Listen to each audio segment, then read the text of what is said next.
effective career goals. What do you want to get out of your career? The answer usually isn't just an income. We all have dreams of what we'd like to accomplish in our careers. Some people imagine being at the head of a business, leading the rest of the team to success. Others just want a job where they feel like they're making a difference. One of the best ways to make your dreams a reality is to set effective goals.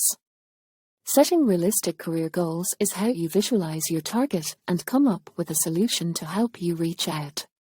While there's no guarantee that your plan will always go off without a hitch, a goal will at least keep you pointed in the right direction.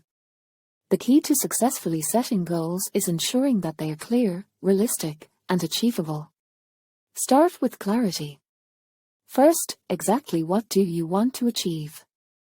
It's not enough to just say, I want to be the boss. Do you want to be the CEO of a corporation, the manager of your own team, or the head of your entire business? Get to the crux of what you really want and be as specific as possible. Studies show that we're more likely to succeed in our goals when we make them clear. If you're not sure where to begin, ask yourself what your ideal job would allow you to do each day. Think about what kind of tasks you like and hate in your current job. It might even be a good idea to look up some information on the careers you've considered pursuing before. This will help you to see what kind of day-to-day tasks are involved in each position. Aim high, but be realistic.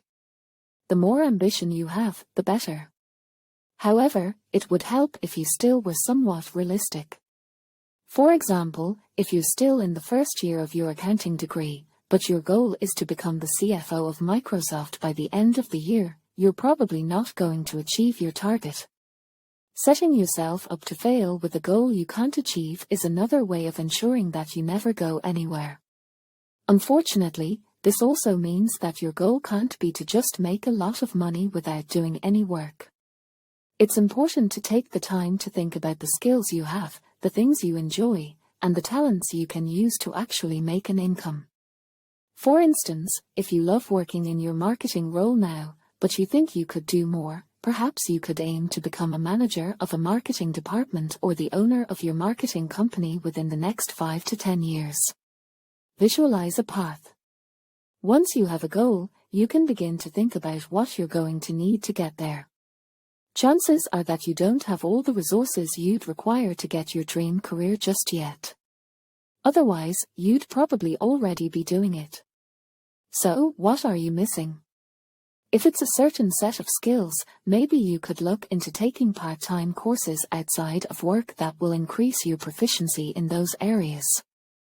If it's just that you need to know the right people, maybe you could dedicate more time to building your network and socializing with others in your industry. Ask yourself what's missing to take yourself from the point where you are today to the point you want to be at 10 years, 5 years, or even 1 year from now. Once again, be clear about the steps you're going to take. Get committed. Ultimately, it's going to take time and work for you to get the career of your dreams. We all hear others saying that they hate their job and that they are going to make a change one of these days, but a lot of people never do anything. The reality is that we get stuck in our ways at times, and it's difficult to take risks and push ourselves to embrace the challenge of something new. Decide here and now whether you're committed to making your dream a reality. If you are, then force yourself to proactively take steps towards your desired outcome as often as possible. Even if it's just dedicating an hour a week to networking with professionals in your field or looking for a mentor who can guide you through your career progression, start somewhere. Your road to success could be long, or your goal could be just around the corner. Either way, you're going to need to start that journey by taking the first step. Make your choice, buckle down, and go.